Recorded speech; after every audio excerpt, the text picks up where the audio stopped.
Hey there, it's David Stendahl with a video blog here tonight. We do things a little bit differently. Rather than looking at the deep dive and looking at individual markets, what I thought I'd do is an educational video that would kind of look at some of the tools we actually have up on our site. So tonight I'm going to take a look at the seasonal top 10 list and kind of explain what it is, where to find it, and how to actually use it. So what it's basically doing is it's just simply listing those markets that are in a seasonally accurate period. It could be bullish, it could be bearish, but at least it's a really convenient way to start the process to find out which markets you should be looking at specifically from a seasonal perspective. So where you find this information is you come to charts, you come down to seasonal overview and then click on the seasonal top 10. And what you're going to get is obviously a top 10 list, but you're going to get a market that is going to either hit 4 or 3, and the 4 or 3 represents how many seasonal periods is it actually accurate. Now you'll recall from previous videos that we do a 5, a 10, a 15, and a 20-year seasonal chart. And then what we're trying to do is of those 4 phases, those 4 time frames, we're trying to find out is a market currently at accuracy of 4, meaning it's an accurate period for all 4 periods, or is it only 3? If it's not 3 or 4, then it's probably not going to show up on this list. So the gray bar, which is kind of hard to see here at the very end, if it reaches all the way to 4, then that means that it's accurate on all 4 time frames, the 5, the 10, the 15, and the 20-year seasonal chart. If it only reaches 3, then obviously only 3 of the 4. The blue line represents the current phase of the market, the current bars related back to the seasonal charts. Are they highly correlated or not highly correlated? And what we're trying to do is to look at all the different phases and come up with a little correlation for each time phase. So the 5 and the 10 and the 15 and the 20, how do they correlate back to the current year? And so the higher the blue bar, the further it stretches to the right hand side, the more highly correlated it is. And that's how we're able to rank the markets based on the blue bar. Now there's nothing referencing what that blue bar represents. It just simply means that it's more highly correlated, just so you understand. But the object is, this is kind of a quick, easy way to find out which markets are accurate and which ones you should be looking at. So I know a lot of people may not trade hogs, but let's take a look at hogs just really quickly since it's at the top of the list. And the way you'd come to this seasonal accurate chart is in the same area, charts, then seasonal overview, and then you go to the accuracy phase, and then you look up hogs. And the blue line represents the time frame, the seasonal phase that we're looking at. In this case, it's a 10-year, and the black line represents the current year. And the little tan area here, or a little gray area, that represents the fact that there's a correlation, a high correlation between the current year and the seasonal chart. Therefore, it's in that grayed out area. Anytime a market's in the grayed out area, it's in a seasonal accurate period. This for the 10-year.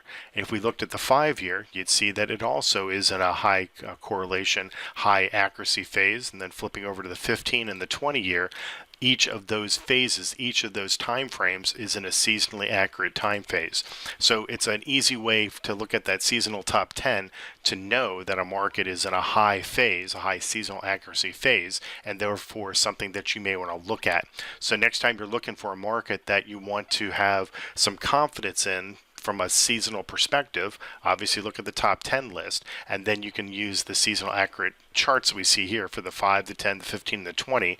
And what you can do is you can get a feel for whether or not there's a downward bias to the market, there's an upside bias, or a flat, whatever the case may be. In this case, the bias is still to the downside, at least until next week.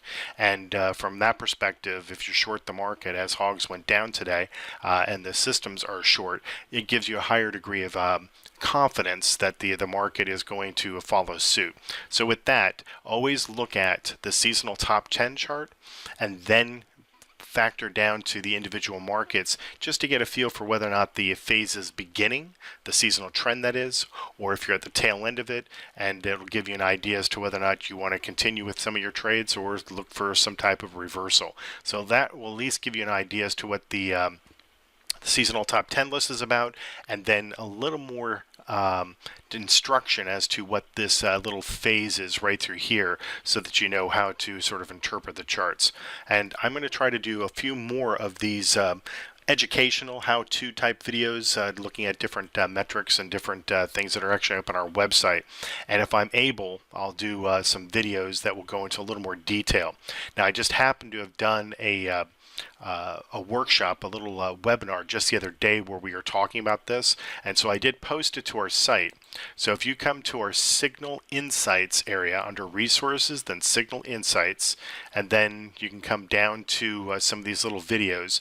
I happen to have done a webinar on the seasonal trading process, and that's a 5-step process that we go through that will kind of describe not just the accuracy that I just covered very quickly, I might add, but the accuracy, but it also looks at some of the other steps like the projections and the seasonal depth and things of that nature. But if you come to this overview of the seasonal trading process, you'll get some more information.